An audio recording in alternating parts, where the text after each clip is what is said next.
Hello friends, मेरा नाम उमा है और मैं एक पीएचडी स्कॉलर हूँ। सभी स्टूडेंट्स के मन में ये क्वेश्चन रहता है कि हम पीएचडी में एनरोल कैसे करें। पहले तो ये है कि आपको पीएचडी एनरोल के लिए आपको कुछ यूनिवर्सिटीज आपको सिलेक्ट करना पड़ेगा। जैसे कि आपका हो गया स्टेट यूनिवर्सिटी, आप देख सकते हैं, सेंट्रल यूनिवर्सिटीज देख सकते हैं, आईआईटीज देख सकते हैं। उसमें से आप चूज़ कीजिए और मेरा मानना ये है कि आप सेंट्रल यूनिवर्सिटीज़ और आईआईटी की तरफ आप अपना रुझान रखिए। अभी मैं ये आपको ये बताने वाली हूँ कि एक्चुअली पीएचडी में आपको पूछा क्या जाता है, वो क्वेश्चंस क्या होते हैं। देखिए, पीएचडी करने का मतलब ये है कि आप रिसर्च स्कॉलर बनेंगे। रिसर्च स्कॉलर, ठीक है। रिसर्च स्कॉलर मतलब अभी के कंटेम्प्रेरी इश्यूज के ऊपर आप रिसर्च करेंगे।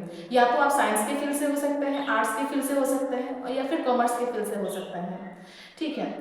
जब भी आप पीएचडी में आप फॉर्म फिलअप करते हैं, उसके बाद आपको इंटरव्यू के लिए बुलाया जाता है। क्योंकि अभी पहले अपनी यूनिवर्सिटीज़ क्या करती थी, अपने अपने एग्जाम्स कराती थी।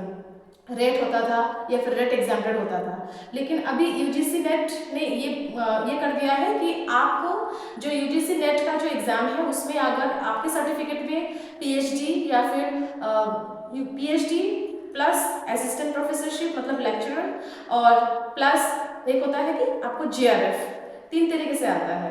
तो आपको इन तीनों में से कुछ ना कुछ आपको अगर मिला है, पीएचडी या फिर पीएचडी प्लस नेट या फिर आप पीएचडी प्लस आपका जेआरएफ, तो इसके बेसिस पे आप फॉर्म फिल कर सकते हैं।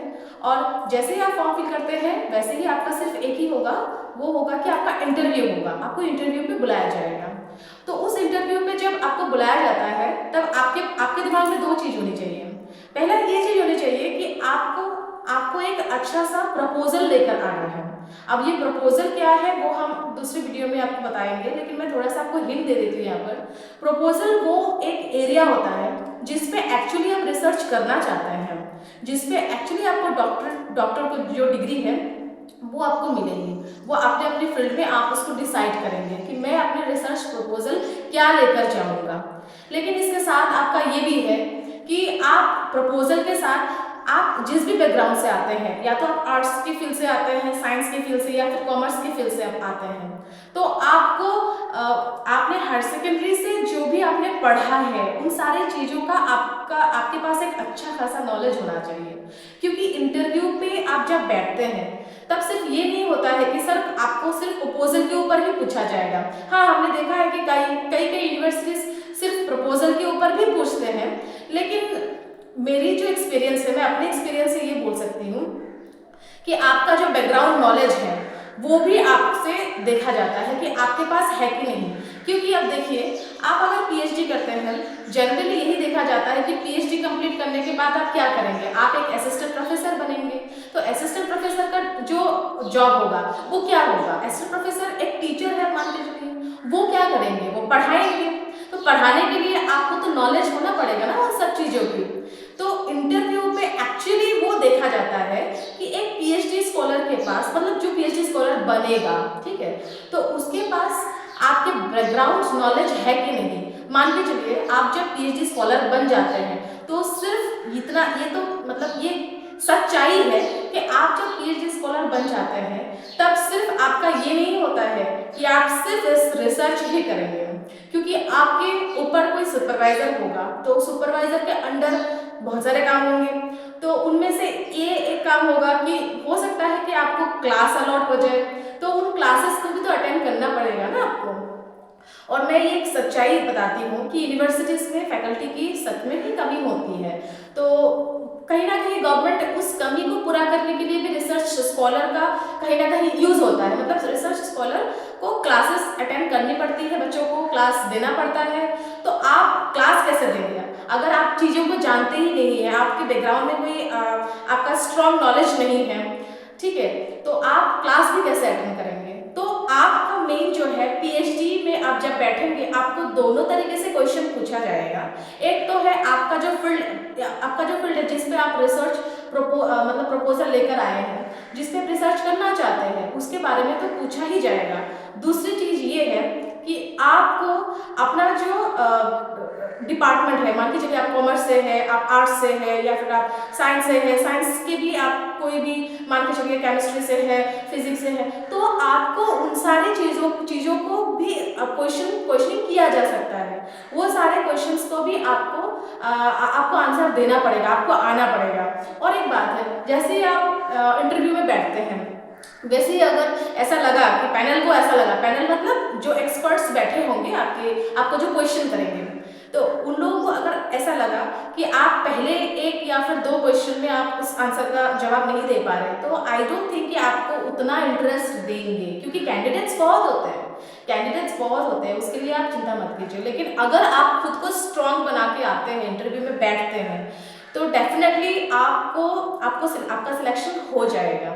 तो इसलिए ये इस चीज़ पे मत रहिए। मैंने कभी बहुत सारे वीडियोस देखा है कि ये कहते हैं कि कहते हैं कि मतलब है एक्चुअली, जैसे कि मैं पर्सनल वीडियो बना रही हूँ, तो मैं अपने एक्सपीरियंस से बोल सकती हूँ कि सिर्फ आप प्रपोजल बना के ले जाएंगे। आप एक बात बताइए, प्रपोजल तो कोई भी बना के ले जाएगा, है ना। कोई भी अगर किसी को आइडिया दे दे कि हाँ इस टॉपिक के ऊपर आप प्रपोजल बनाइए, हाँ, तो वो तो कोई भी लेके जा सकता है। उसको आपने याद भी कर लिया, उसके ऑब्जेक्टिव्स क्या है, उसमें लिटरेचर क्या क्या हुए हैं, कि कौन कौन प्रोफेसर्स इसमें इस टॉपिक को आजमाए हुए हैं। बहुत सारे टॉपिक्स ऐसे होते हैं जो हमारे जिस यूनिवर्सिटी में आप जा रहे हैं उन्हीं के प्रोफेसर्स भी उस पर रिसर्च कर रहे होते हैं। ठीक है, ये सारी चीज़ें हैं, लेकिन आप एक बात सोचिए ज़रा, आपको बनना असिस्टेंट प्रोफेसर है और आपको अगर कोई प्रायर नॉलेज ही नहीं है अपने डिपार्टमेंट में, आप जो भी बैकग्राउंड से है, कॉमर्स, आर्ट्स, साइंस जो भी है, उसका अगर आपके पास नॉलेज नहीं है, तो आपको क्या लगता है आपका सिलेक्शन हो जाएगा? नहीं होगा। ये अगर कोई कहता है कि सिर्फ प्रपोजल के बेसिस पे आपका होगा, बिल्कुल नहीं होगा। ठीक है, तो दोनों चीज़ें आपको लेकर चलना है। लेकिन इसके साथ साथ मैं एक चीज़ ऐड करना चाहूँगी। जो आप प्रपोजल लेके जाते हैं, मतलब इसमें क्या है, आपको रिसर्च करना होता है। देखिए, रिसर्च आप करेंगे कैसे? कुछ टेक्निक्स होती हैं रिसर्च करने के लिए भी, वो सारे टेक्निक्स को भी आपको थोड़ा सा जानना चाहिए।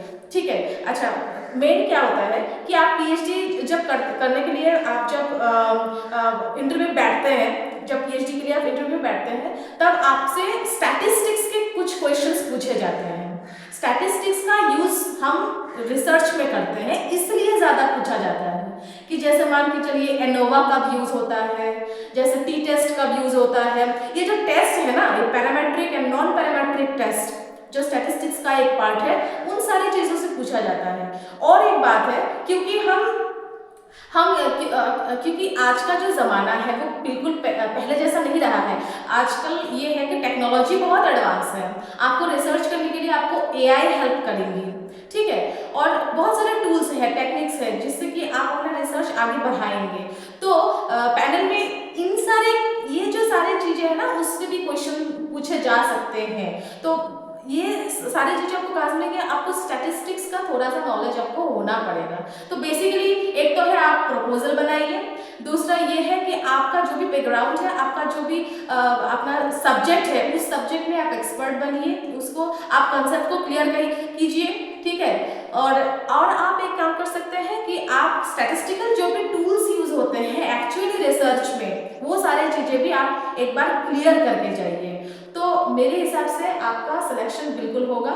जो भी बहुत सारी यूनिवर्सिटीज़ का तो सिलेक्शन हो चुका है और कुछ यूनिवर्सिटीज़ का ऑनगोइंग प्रोसेस है। तो मेरी तरफ से आप लोगों को बेस्ट ऑफ लक है, और मैं आगे और भी अलग अलग वीडियोस लेकर आऊँगी इसी के रिलेटेड। जो भी और आपका जो भी क्वेरी होगा, क्वेश्चंस होगा, आप कमेंट बॉक्स में डाल सकते हैं।